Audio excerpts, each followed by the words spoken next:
గత ప్రభుత్వాలు అంటే ప్రభుత్వం ఏమో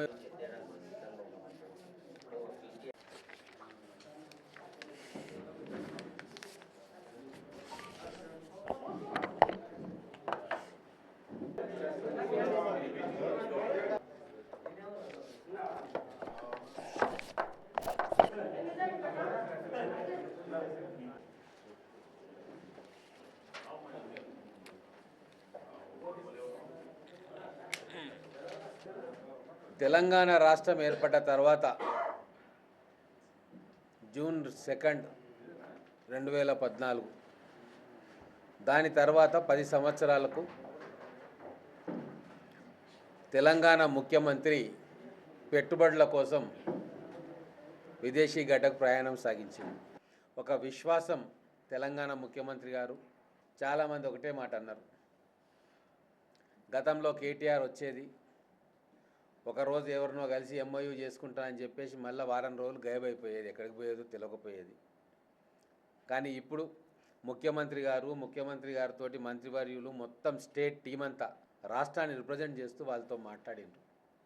మొట్టమొదటిసారిగా తెలంగాణ రాష్ట్రానికి చెందిన ముఖ్యమంత్రి వాళ్ళతో కూర్చొని వాళ్ళను గౌరవిస్తూ పెట్టుబడులను ఆహ్వానించడం, వాళ్ళకున్న సందేహాలను నివృత్తి చేయడం మొట్టమొదటిసారిగా జరిగింది.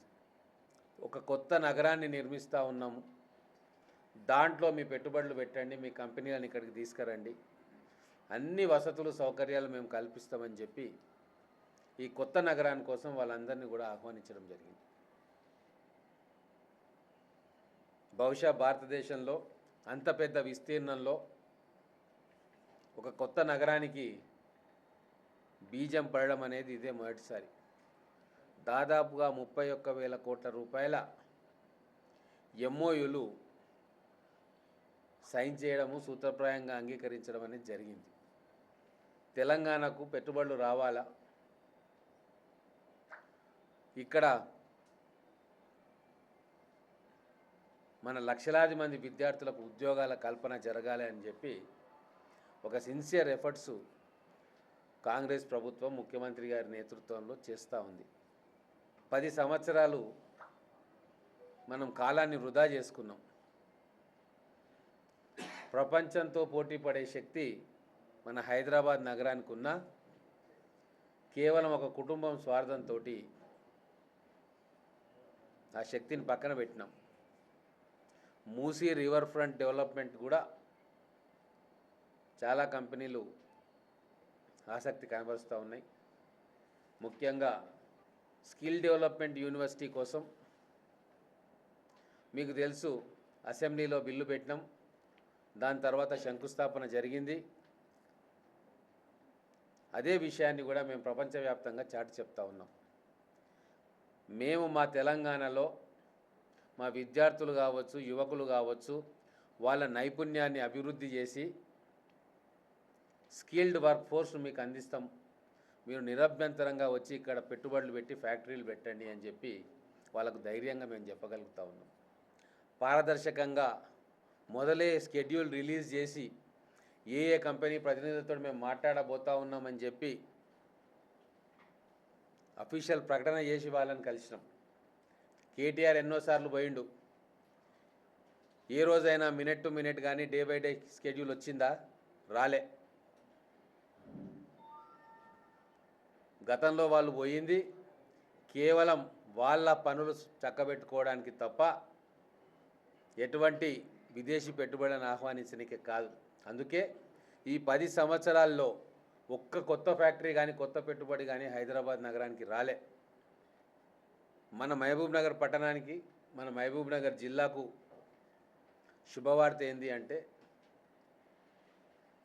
ఏదైతే 15,000 ఎకరాల్లో ఒక కొత్త మహానగరాన్ని నిర్మించబోతా ఉన్నామో దాంట్లో ఆర్టిఫిషియల్ ఇంటెలిజెన్సు, ఇంజనీరింగు, టెక్నాలజీ,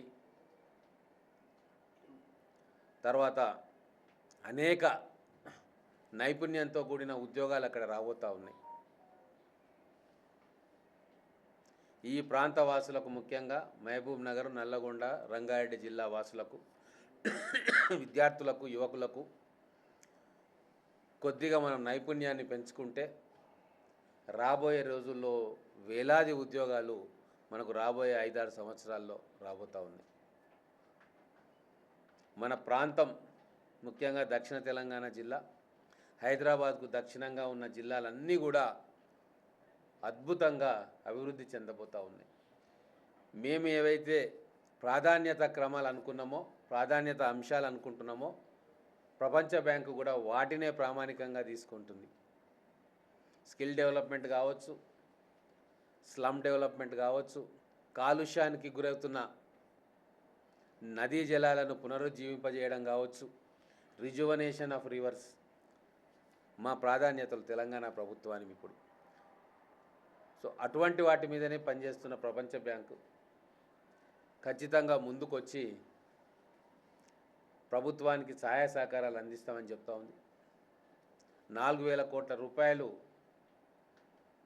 ఈ ప్రాధాన్యత అంశాల మీద ఖర్చు చేయడానికి సూత్రప్రాయంగా తెలంగాణ ప్రభుత్వంతో ఒక అంగీకారానికి వచ్చింది.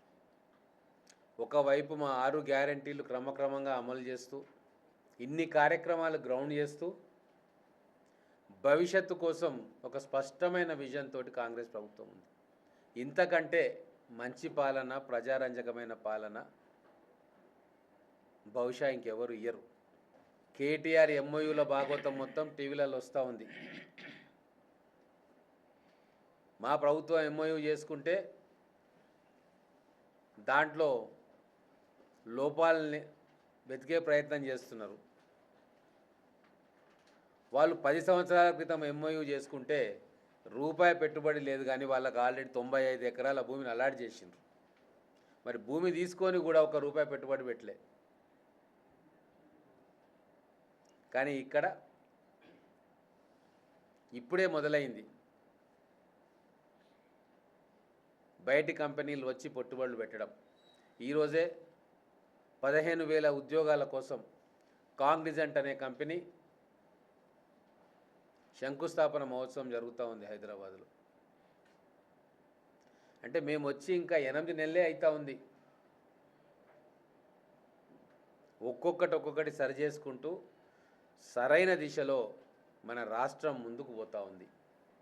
కానీ ఇవేవి పట్టకుండా ప్రగతి భవన్ సర్కారు గడిలకే పరిమితమైంది తప్ప ప్రజల కష్టసుఖాలు కానీ, పారిశ్రామికవేత్తల కష్టసుఖాలు కానీ ఏవి కూడా పట్టించుకోలే. ఇప్పుడు కాంగ్రెస్ గవర్నమెంట్ వచ్చిన తర్వాత ఒక్కొక్కటి క్లియర్ చేస్తూ ఉన్నాం. ఇండస్ట్రీ ఫ్రెండ్లీ గవర్నమెంట్గా ఇప్పుడు కాంగ్రెస్ గవర్నమెంట్ ఉన్నది. ఏ సమస్యలు ఉన్నా కూడా కూర్చొని పరిష్కారం చేసుకుంటాం. లోకల్గా ఏమైనా సమస్యలు ఉన్నా ఆ సమస్యలని ఎట్లా సామరస్యపూర్వకంగా పరిష్కారం చేయాలి, అందరికీ ఆమోదయోగ్యమైన పరిష్కారం ఎట్లా చేయాలా, ఇవన్నీ కూడా ప్రభుత్వం దృష్టిలో ఉన్నాయి. ఇంకొకటి ఇన్సెంటివ్స్ గత 2 సంవత్సరాలుగా 3 సంవత్సరాలుగా ₹1 కూడా ఈ పారిశ్రామికవేత్తలకు ఎలక్ట్రిసిటీ టారిఫ్లో ఇన్సెంటివ్స్ ఇవ్వాలి. ₹1 ఇవ్వలే వాళ్ళు. అవన్నీ కూడా భారం ఇప్పుడు ఈ ప్రభుత్వం మీదనే పడతా ఉంది. ఎన్నో స్పిన్నింగ్ మిల్స్ కావచ్చు, పవర్ ప్లాంట్స్ కావచ్చు, రిన్యూవబుల్ ఎనర్జీ సంబంధించిన పవర్ ప్లాంట్లు కావచ్చు, వాటన్నిటికీ కూడా గత ప్రభుత్వంలో రాయితీలు కల్పించారు, కానీ ₹1 కూడా వాళ్ళకి ఇన్సెంటివ్ రూపంలో ఇవ్వలే. అవన్నీ పేర్కొని పోయి ఇప్పుడు ₹1,000 కోట్ల అయినాయి. ఎప్పటికప్పుడు క్లియర్ చేస్తుంటే మరింత ఉత్సాహంతో మరిన్ని పరిశ్రమలు వచ్చేవి. ఫస్ట్ స్టేజ్లో కొన్నిటికి, సెకండ్ స్టేజ్లో కొన్నిటికి, థర్డ్ స్టేజ్లో కొన్నిటికి ఇండస్ట్రీస్కి రావాల్సిన రాయితీలు ఒక్కొక్కటి క్లియర్ చేస్తూ ఉన్నాం. ఖచ్చితంగా ప్రభుత్వంతో ఒప్పందం చేసుకున్న ప్రతి ఇండస్ట్రీకి కూడా మేము సహాయ సహకారాలు కంప్లీట్గా అందిస్తాం.